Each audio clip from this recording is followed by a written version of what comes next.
പ്രിയപ്പെട്ട വിദ്യാർത്ഥികളെ, ഇന്ന് നമ്മൾ ഈ വീഡിയോയിലൂടെ പരിചയപ്പെടുന്നത് 7ാം ക്ലാസ് പാദവാർഷിക പരീക്ഷ ഫിഖ്. പ്രധാനമായും എന്തൊക്കെ കാര്യങ്ങൾ നമ്മൾ ശ്രദ്ധിക്കണം, ഏത് രൂപത്തിലാണ് ചോദ്യം വരിക, പരീക്ഷയ്ക്ക് വേണ്ടി എത്ര പാഠം നമ്മൾ പഠിക്കേണ്ടതുണ്ട് എന്നീ വിഷയങ്ങളെ കുറിച്ചൊക്കെ ഉൾപ്പെടുത്തിയിട്ടുള്ള നല്ല ഒരു വീഡിയോയാണ്. മുഴുവനായി കാണാൻ വേണ്ടി പ്രത്യേകം ശ്രദ്ധിക്കുക, ഇടയ്ക്ക് വെച്ച് നിർത്തി പോകരുത്. വളരെ പ്രധാനപ്പെട്ട കാര്യങ്ങൾ ഉൾപ്പെടുത്തിയ വീഡിയോയാണ്. വിശദമായ ചർച്ചയ്ക്ക് മുന്നേ നമുക്ക് കഴിഞ്ഞ വർഷം നടന്ന പാദവാർഷിക പരീക്ഷയുടെ പേപ്പർ ഉത്തരസഹിതം ഒന്ന് പരിചയപ്പെടാം.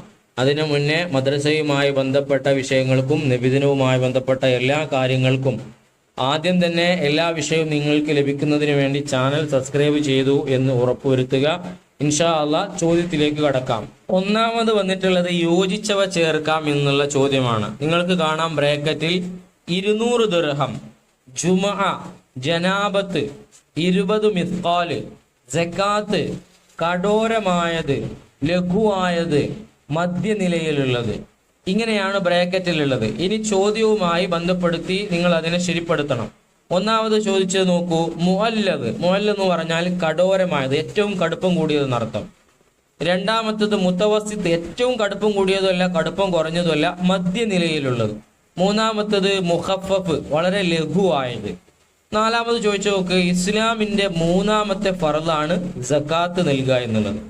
അഞ്ചാമത്തത് സക്കാത്തിൽ സ്വർണത്തിന്റെ കണക്ക് 20 മിസ്കാല്. ആറാമത്തത് സക്കാത്തിൽ വെള്ളിയുടെ കണക്ക് 200 ദിർഹം. ഏഴാമത്തത് വലിയ അശുദ്ധിയുടെ കാരണമാണ് ജനാബത്ത്. എട്ടാമത്തത് കുളി സുന്നത്തുള്ള കാര്യം ജുമുഅ. ഈ രൂപത്തിലാണ് അതിനെ യോജിപ്പിക്കേണ്ടത്. ഫിഖിലെ പാഠഭാഗങ്ങളിൽ, പരീക്ഷ പാഠഭാഗങ്ങളിൽ നിന്നുള്ള പ്രധാന കണ്ടന്റുകളിൽ നിന്ന് തെരഞ്ഞെടുത്ത ചോദ്യങ്ങളാണ് ഈ ചോദ്യങ്ങൾ. ഇതിന്റെ ആൻസർ പ്രത്യേകം പഠിച്ചു വെക്കുക. വളരെ എളുപ്പമുള്ള കാര്യമാണ്. പ്രത്യേകിച്ച് സക്കാത്തിന്റെ കണക്കൊക്കെ വളരെ ഇമ്പോർട്ടന്റ് ആണ്. ഇൻഷാ അല്ലാഹ് ഇനി നമുക്ക് അടുത്ത ചോദ്യം നോക്കാം. പൂർത്തിയാക്കാം എന്നതാണ് രണ്ടാമത് ചോദിച്ചിട്ടുള്ളത്. തയമ്മുമിൽ 2ാമത്തെ അടിയിൽ മോതിരം ഊരൽ നിർബന്ധമാകുന്നു. രണ്ടാമത്തത് മുഅല്ലദായ നജസ് കൊണ്ട് മലിനമായത് 7 തവണ കഴുകണം. നായ പന്നിയാണ്. മൂന്നാമത്തത് സക്കാത്ത് നിർബന്ധമാക്കപ്പെട്ടത് ഹിജ്റ 2ാം വർഷം.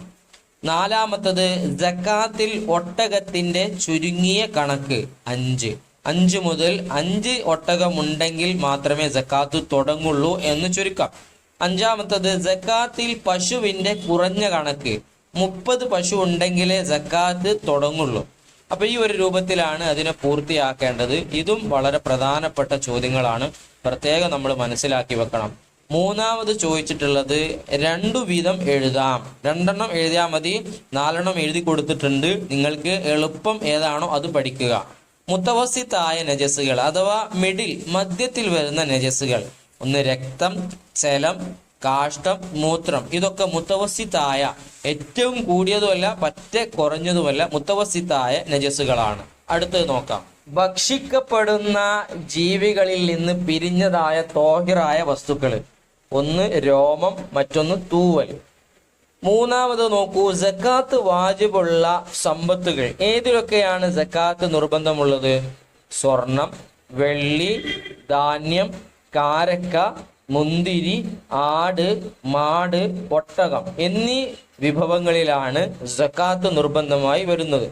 നാലാമത്തത് തയമ്മുമിന്റെ ഫർളുകൾ, ഒന്ന് നിയ്യത്ത്, മണ്ണ് അടിച്ചെടുക്കൽ, മുഖം തടവൽ, കൈ 2ഉം മുട്ടുൾപ്പെടെ തടവൽ, തെർത്തീബ്, 2 അടി കൊണ്ടായിരിക്കൽ.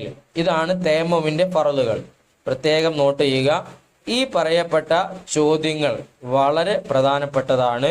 ഈ ഒരു രൂപത്തിൽ തന്നെ നമുക്ക് ചോദ്യം പ്രതീക്ഷിക്കാം, അല്ലെങ്കിൽ മറ്റേതെങ്കിലും ഒരു രൂപത്തിൽ. ഇതിൽ പറഞ്ഞ ഈ 4 ചോദ്യത്തിൽ പറഞ്ഞ വിഷയങ്ങൾ പ്രത്യേകം എല്ലാവരും മനഃപ്പാഠമാക്കി വെക്കുക, ഉപകാരപ്പെടും. അടുത്തത് ഉത്തരം എഴുതാം. നാലാമത്തത്, അതിൽ ഒന്നാമത്തെ ചോദ്യം, വുളൂഇനും കുളിക്കും പകരം തയമ്മും ചെയ്യൽ വാജിബാണ് എപ്പോൾ?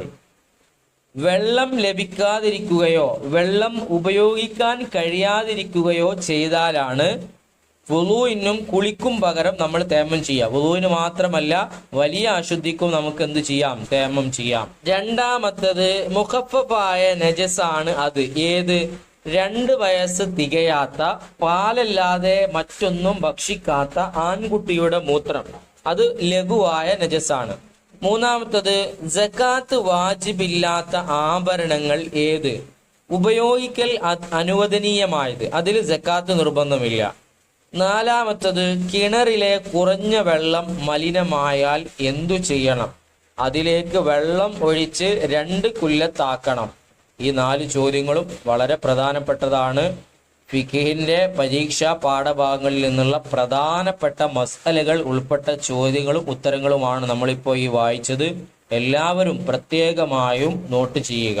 അടുത്ത ചോദ്യത്തിലേക്ക് വരുമ്പോൾ 5-മത്തത് വ്യക്തമാക്കാനാണ്. അതിൽ 1-മത്തത് ത്വഹാറത്തിന്റെ ശർഈയായ മഅനയാണ് ചോദിച്ചിട്ടുള്ളത്. ശർഈയായ മഅന അശുദ്ധി കാരണമോ നജസ് കാരണമോ വരുന്ന തടസ്സങ്ങൾ ഉയർത്തലാണ് ത്വഹാറത്തിന്റെ ശർഈയായ മഅന. 2 സക്കാത്തിന്റെ ഇനങ്ങൾ, സക്കാത്തുൽ ബദന്, സക്കാത്തുൽ മാലി എന്നിങ്ങനെ 2 ഇനങ്ങൾ സക്കാത്തിനുണ്ട്. സക്കാത്ത് നിർബന്ധമുള്ള ഇനങ്ങൾ 8 വേറെ ഉണ്ട്. ഇത് സക്കാത്തിന്റെ ഇനങ്ങളാണ്. 3-മത്തത് മുത്തവസ്സിത്തായ നജസ് ശുദ്ധിയാക്കുന്ന രൂപം. മുത്തവസ്സിത്തായ നജസാണ്, അതിന്റെ നിറം, മണം, രുചി ഇവ നീങ്ങുന്നത് വരെ കഴുകണം. 4-മത് ചോദിച്ചിട്ടുള്ളത് തയമ്മും ബാത്തിലാകുന്ന കാര്യങ്ങൾ. വുളൂ മുറിയുന്ന കാര്യങ്ങൾ കൊണ്ടും, വുളൂ മുറിയുന്ന എല്ലാ കാര്യം കൊണ്ടും തയമ്മും മുറിയും. മുർത്തദ്ദാവൽ കൊണ്ടും, ഇസ്ലാമിൽ നിന്ന് പുറത്താവലാണ് മുർത്തദ്. വെള്ളം കിട്ടാത്ത കാരണത്താലാണ് ഇവൻ തയമ്മം ചെയ്തതെങ്കിൽ വെള്ളം ലഭിക്കൽ കൊണ്ടും. വെള്ളമില്ലാത്ത കാരണത്തിന് വേണ്ടിയാണ് തയമ്മം ചെയ്തത്, വെള്ളം ലഭിച്ചാൽ അവന്റെ തയമ്മം ബാത്തിലായി പോകും. അപ്പൊ ഇതാണ് ഒരു പരീക്ഷയുടെ മോഡൽ പേപ്പർ നമ്മളിപ്പോൾ പരിചയപ്പെട്ടത്. ഇത് വായിച്ചു കഴിഞ്ഞതിലൂടെ ഏത് രൂപത്തിലാണ് ചോദ്യം വരിക എന്നുള്ളതിനെ കുറിച്ച് കൃത്യമായ ഒരു ഐഡിയ, ഒരു ധാരണ നമുക്ക് ലഭിച്ചു കഴിഞ്ഞു. ഇനി നമുക്ക് മറ്റൊരു പാദവാർഷിക പരീക്ഷയുടെ ഫിഖിന്റെ ചോദ്യ പേപ്പറുകൂടെ കാണാം. അതാണ് നിങ്ങൾ സ്ക്രീനിൽ കാണുന്നത്. നമ്മൾ ഈ വായിച്ച പേപ്പറിലുള്ള പല ചോദ്യങ്ങളും ഇതിലും വന്നിട്ടുണ്ട്. രണ്ടും കൂടെ കമ്പയർ ചെയ്ത് താരതമ്യപ്പെടുത്തി പഠിക്കുക. പിന്നെ പ്രത്യേകിച്ച് നമുക്ക് ഫിഖിൽ പരീക്ഷയ്ക്കുള്ള പാഠഭാഗങ്ങൾ 6 അതിൽ പ്രധാനപ്പെട്ടത് അവസാനത്തെ 3 പാഠങ്ങൾ 4, 5, 6 നന്നായി പഠിക്കുക. ഇതിൽ നിന്നാണ് കൂടുതൽ ചോദ്യങ്ങൾ നമ്മൾ പ്രതീക്ഷിക്കുന്നത്. ഈ പറയപ്പെട്ട കാര്യങ്ങളും അതുപോലെ തന്നെ സക്കാത്തുമായി ബന്ധപ്പെട്ട ഇനങ്ങളും അതിന്റെ കണക്കുകളും മറ്റൊക്കെ നമ്മൾ പ്രത്യേകമായി പഠിച്ച് പാഠഭാഗങ്ങളിൽ വന്ന ചോദ്യോത്തരങ്ങളും അതുപോലെ തന്നെ ഖുർആന്റെ ആയത്തുകൾ ഉണ്ടെങ്കിൽ അതും ഹദീസുകളൊക്കെ കൃത്യമായി പഠിക്കുക. ഇൻഷാ അല്ലാഹ് എല്ലാവർക്കും അല്ലാഹു തആല പൂർണ്ണമായ വിജയവും അതേ പ്രകാരം തന്നെ മുഴുവൻ മാർക്കും നൽകി അനുഗ്രഹിക്കട്ടെ എന്ന് ആത്മാർത്ഥമായി ദുആ ചെയ്യുകയാണ്. ക്ലാസ് ഇഷ്ടപ്പെട്ടെങ്കിൽ നിങ്ങളുടെ അഭിപ്രായങ്ങൾ നിങ്ങൾ കമന്റിലൂടെ അറിയിക്കണം. ഇൻഷാ അല്ലാഹ് പറ്റുമെങ്കിൽ നിങ്ങളുടെ സുഹൃത്തുക്കൾക്ക് മദ്രസ ഗ്രൂപ്പിലൊക്കെ ഈ വീഡിയോ ഷെയർ ചെയ്തു കൊടുക്കുക, അവർക്കും കൂടെ ഉപകാരപ്പെടട്ടെ. മറ്റൊരു നല്ല വീഡിയോയുമായി നമുക്ക് വീണ്ടും കാണാം. അസ്സലാമു അലൈക്കും വറഹ്മത്തുള്ളാഹി.